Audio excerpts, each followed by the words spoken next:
Joining us now is MS Now reporter David Noriega, who's in Jerusalem tonight, longtime Pentagon correspondent, my old friend Barbara Starr, and the retired Lieutenant Colonel Amy McGrath. She was the first woman to fly a combat mission for the Marines and flew over 85 combat missions during her career. Welcome to all of you. Thank you for being with us. Colonel McGrath, I want to start with you because there's just a seriousness about this. You flew aircraft when you were in the Marines.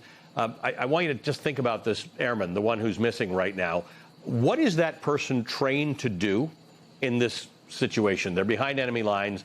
We don't know where they are. We don't know what condition they're in. Yeah, first let me say that war is not a video game. It's really real. And, you know, the aircrew, first of all, they are trained for this to happen. Every single flight, a combat mission that you go on, you brief this sort of scenario.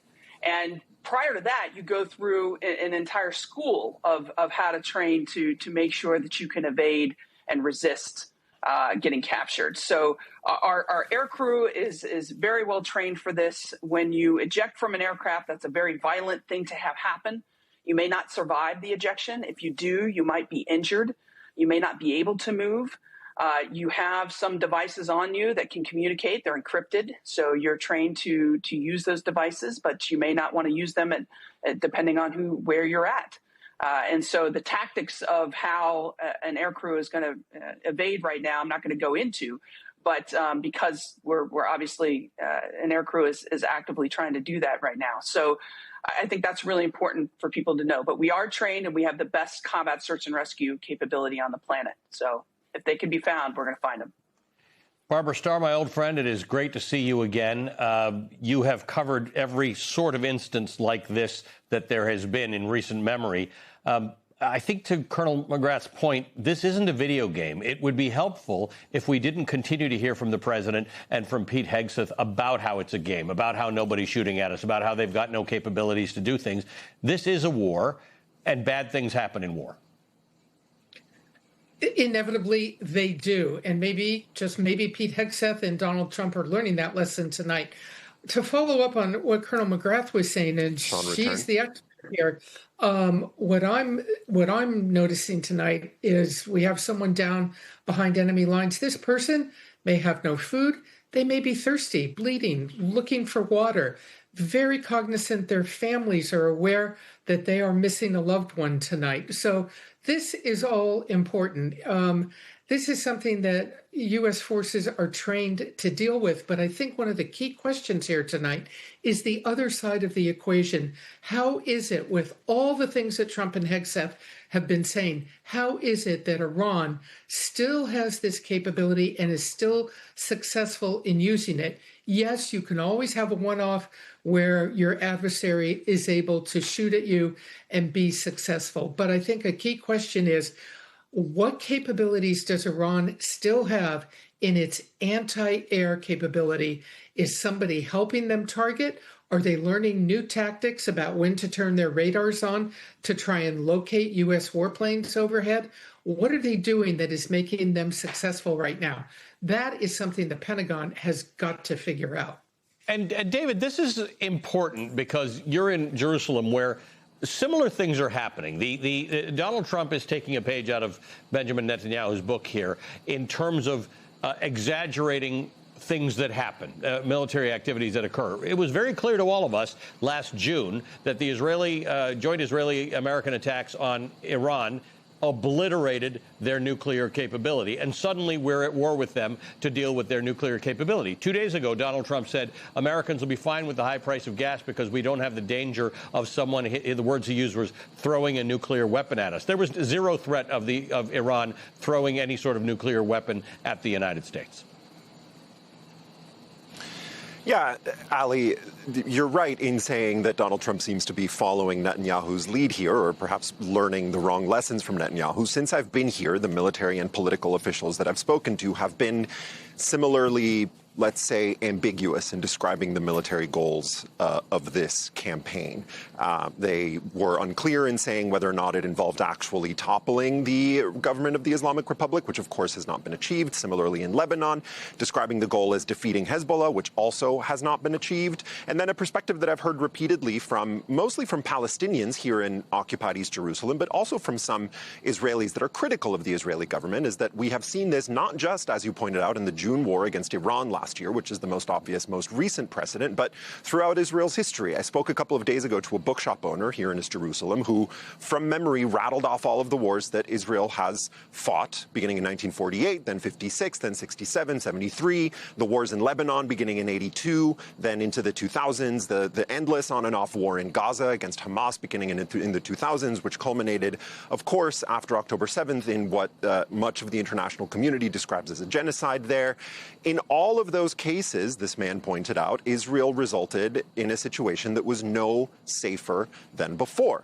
And we're seeing it again, Ali. The achievements here have been overstated in Israel by Netanyahu and by other officials of his government and elected officials in the Knesset of his party and other parties in his ruling coalition. And there is, again, among a small minority of Israelis and definitely among most Palestinians, a growing sense that in a few months or if they're lucky, a year or two, the people of Israel and Palestinians living in the occupied territories are once again going to find themselves in a situation where Israel is going to war for an objective that it claims to have achieved before. And what we're seeing now with these downed jets in Iran, the downed American jets, is a very vivid illustration of the same thing. As you've repeatedly pointed out, we were told over and over that that the U.S. had total control over Iranian airspace, and that very plainly has turned out not to be the case, Ali.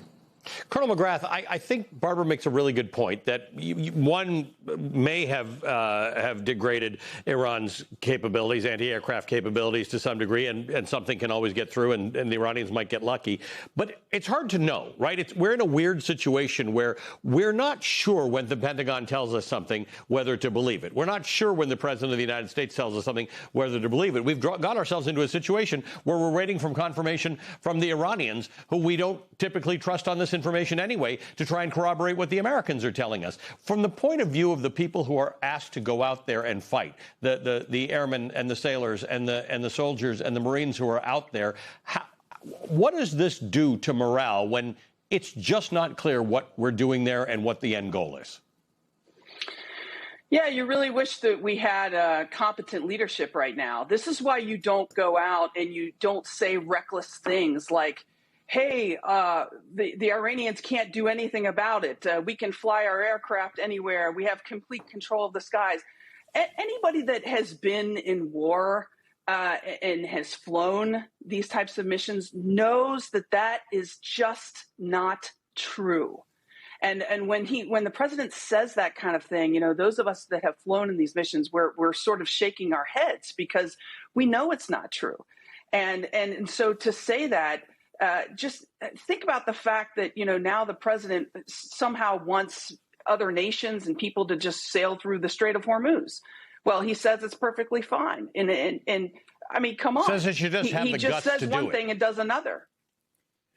Barbara, what do you make of the idea that Donald Trump on a daily basis either has told you that war is over, it's going to end soon, it's going to end within 2 weeks, it's going to be real easy, it's going to be done, we have a lot more to do, we've got to obliterate their nuclear powers, and there's been regime change. He's now suggesting, they refer to this president of Iran, who's exactly the same president of Iran who was there before this war started, as a regime change president. Again, the messaging becomes very confusing. Wars diminish in popularity in America as they go on, but they sometimes can start with people supporting them because they understand the goal. We didn't start this war with people understanding the goal, and it literally, after that Oval Office speech, got less clear. Well, I personally give a lot of credit to the American people to understand what their politicians are saying and not saying.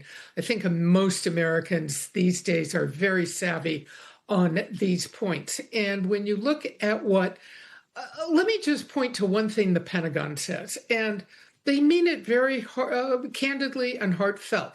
The military, it briefs how many targets they hit. And I think the last time they briefed, they talked about they had hit 11,000 targets. Yeah. Well, that to me sounds like a body count from the old days. And we know that body counts are not a sign of victory or success. Hitting targets doesn't make you successful. The Iranians in particular, and Americans are very aware of this, work through proxies, through Hamas, Hezbollah, the Houthis in Yemen, militant groups across Syria and Iraq. If you're not going to dismantle those terror networks and go after that leadership, you are still leaving a significant Iranian terror capability on the table. It is a good thing that their military is diminished. Nobody wants to see Iran be a military powerhouse. But the difference between what the administration has achieved so far and any long-term victory goal, there is, a wide gulf between the two right now, and not at all clear that the U.S. will pursue this to the end. And that may be the biggest problem of all, Ellie. If the administration basically walks away from this, declares victory, and goes home, what becomes of our relationships with our allies in the region? Will U.S. troops ever go back to the Gulf states, to their bases there? What happens with that security framework that the U.S. has in the Middle East? And you can readily see that go on to the U.S. relationship with countries like Russia and China.